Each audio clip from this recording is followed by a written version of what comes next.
आईच्या फ्रेंड्स लोकांना पण म्हणाले मी की ह्या माझ्या सगळ्या साध्या महिला आहेत, पण आज लक्ष्मीचा अवतार मला प्रत्येकामध्ये दिसतोय. मी कधीच कोणत्या महिलेमध्ये भेदभाव केलेला नाहीये. आजचा जो हळदी कुंकवाचा आपला कार्यक्रम आहे, हा कार्यक्रम फक्त एखाद्या म्हणतात ना श्रीमंत महिलांनी छान साड्या अलंकार घालून आल्यावर हळदी कुंकू होतो, त्याच्यापेक्षा थोडा वेगळा आहे. माझी येणारी महिला ती काही जास्ती सजलेली नसेल, तिच्या अंगावरती जास्ती अलंकार नसतील, तरी सुद्धा मला तिच्या देवी दिसते.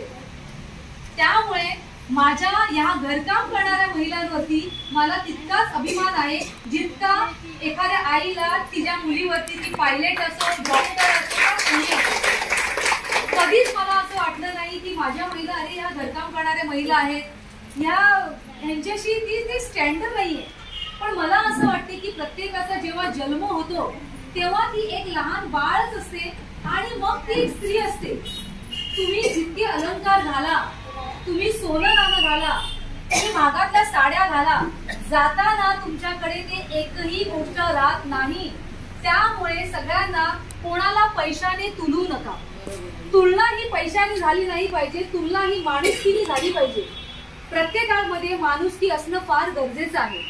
आजच्या हळदी कुंकवाच्या कार्यक्रमानिमित्त मी असं देखील सांगितलेलं होतं की माझ्या घरकाम करणाऱ्या महिलांनी यायचंच आहे, पण आवर्जून विधवा महिलांनी देखील यायचं आहे. त्यावरती मला अनेकांचे मेसेजेस आले की माझे हसबंड जाऊन वेळ झाला तर मी आली तर चालेल का? तू आली तर चालेल का हा प्रश्न यायलाच नाही पाहिजे. हा प्रश्न तुमच्या मनात कधीच यायला नाही पाहिजे आणि इतरांच्या मनात देखील हा प्रश्न कधी आला नाही पाहिजे. ही हात जोडून मी विनंती करते. प्रत्येक महिलेच्या कपाळावर हळद आणि कुंकू हे ती सवाशीण आहे ह्याचं प्रतीक नसतं, तर हे एक शक्तीचं प्रतीक आहे. जेव्हा कपाळावर आपण हळद लावतो, कुंकू लावतो, म्हणजे त्या महिलेच्या आतमधल्या देवीला आपण पूजन करत असतो. त्यामुळे ह्याचा अर्थ असा नाहीये की ज्या महिलेचे हसबंड जिवंत आहेत, नवरा जिवंत आहे, त्याच महिलांनी फक्त तिलाच मान दिला पाहिजे. त्या महिलांना असं नाहीये.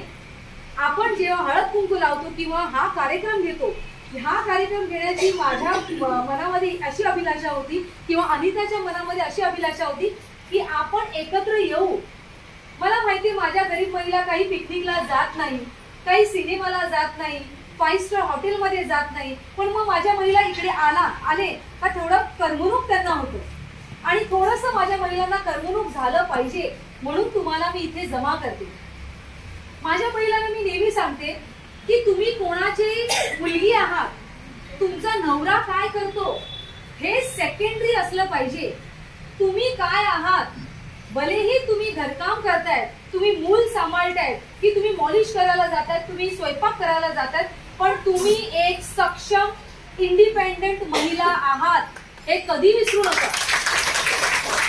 त्यावेळी आपण कमकुवत महिला, एखादी कमकुवत कधी असते माहितीये, जेव्हा तिला सारखं सारखं मला 100 रुपये दे ना, मला साडी घ्यायला पैसे दे ना, मला फिरायला पैसे दे ना, जेव्हा ती दुसऱ्यांवरती अवलंबून असते तेव्हा ती महिला कमकुवत असते. आणि मला असं वाटते की कोणतीच महिला ही कमकुवत नसली पाहिजे. त्यामुळे भलेही तुम्ही महिन्याला 1000 रुपये कमवा किंवा महिन्याला 1 लाख कमवा, तुम्ही कमवले पाहिजे. कारण की ज्यावेळी आपली परिस्थिती अशी येते ना की आपण जेव्हा लोकांकडे पैसे मागायला लागतो ना, तेव्हा आपलं ओझं वाटायला लागतं लोकांना. मग भलेही तो आपला नवरा असो, भलेही ते आपले सासू सासरे असो, त्यांना आपलं कुठेतरी असं वाटतं की ही एक्स्ट्रा आलंय. आयुष्यामध्ये माणसाचा जन्म तुम्हाला एकदाच मिळालाय आणि जितकी शक्तिशाली स्त्री असते तितका शक्तिशाली पुरुष नसूच शकतो. इतक्या महिला आहेत. मला सांगा, ती बाईला मी पाड्यापाड्यांमध्ये फिरते, मी तालुक्यामध्ये फिरते, पूर्ण जिल्ह्यात फिरत असते. मला अनेक ठिकाणी भाषण द्यायला, महिलांना एनकरेज करायला बोलवतात. त्यावेळी देखील मला असं वाटतं की ती जी महिला असते ना, ती महिलांना पहिले हे सांगते की तुम्ही दुसऱ्या महिलेच्या पाठीशी सक्षमपणे उभे राहा.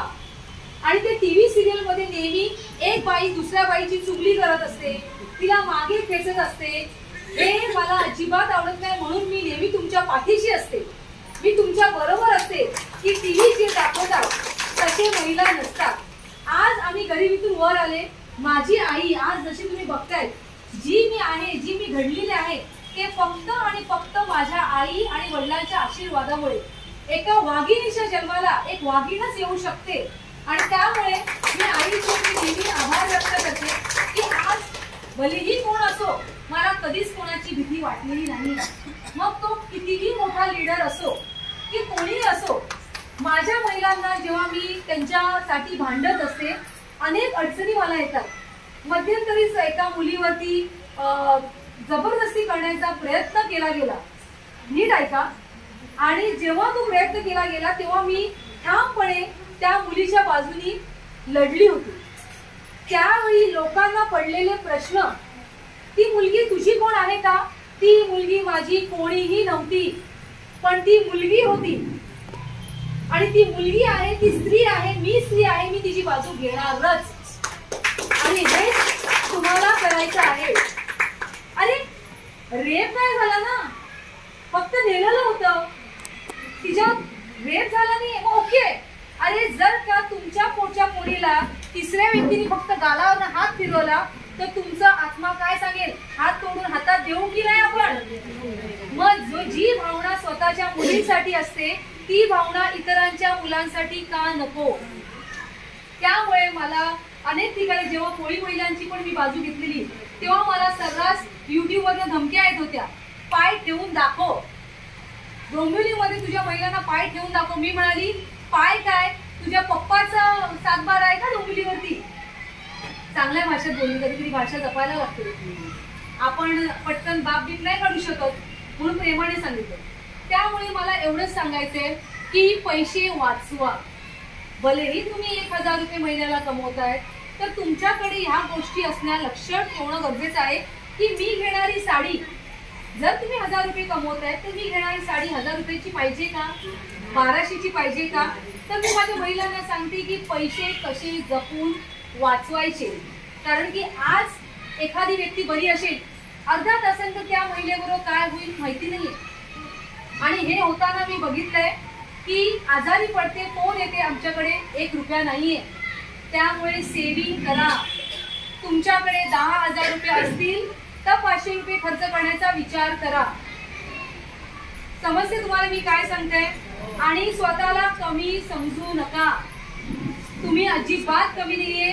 मला जसा माझ्या आईला माझ्याबद्दल अभिमान आहे तसा मला तुमच्या सर्वांबद्दल अभिमान आहे. मला असं नाही आहे की अरे तिथं घरकाम करते मग हिच्याशी कसं बोलायचं, नाही, हिच्याशीच बोलायचं ना, तिलाच पाठिंबा द्यायचा. कारण की जे श्रीमंत असतात त्यांना पाठीशी घेणारे, पैसा फेको तमाशा देखो करणारी माणसं भरपूर असतात. त्यामुळे आजचा जो कार्यक्रम आहे तुम्ही बिनधास्तपणे तुमचं देखील मन मोकळं करा. प्रत्येक स्त्रीने दुसऱ्या स्त्रीच्या पाठीशी ठामपणे राहा. असा विचार करू नका की मला काय करायचंय. आपल्याला करायचं आहे, आपण आपल्यासाठी स्टँड घेणं गरजेचं आहे. आपल्यासाठी फाईट आपणच करू शकतो. अनेक ठिकाणी मला वगळण्याचा प्रयत्न होतो का, ही सक्षम महिला आहे, हिला आपण समोर आणलं तर मग आपलं क्रेडिट कमी होईल, असं अनेक ठिकाणी माझ्याबरोबर झालंय. पण इकडचं कोण काढू शकत नाही. मी लहान नाही, मोठ्या मोठ्या स्टेजेसवरती जाऊन आली, पण काही लोक अशी पण माझ्या आयुष्यात आहे, अरे तिला स्टेज पासून जरा लांब ठेवूया, तिला इकडे इन्व्हॉल्व नाही करूया. पण मी थांबली का? आज श्रीमंत किती लोक मला ओळखतात कल्पना नाहीये, पण गरीब लोक मला 1001% ओळखतायत इतका मला विश्वास आहे. त्यामुळे मी तुमच्या पाठीशी सदैव आहे, हे कधीच विसरू नका. जय हिंद, जय महाराष्ट्र.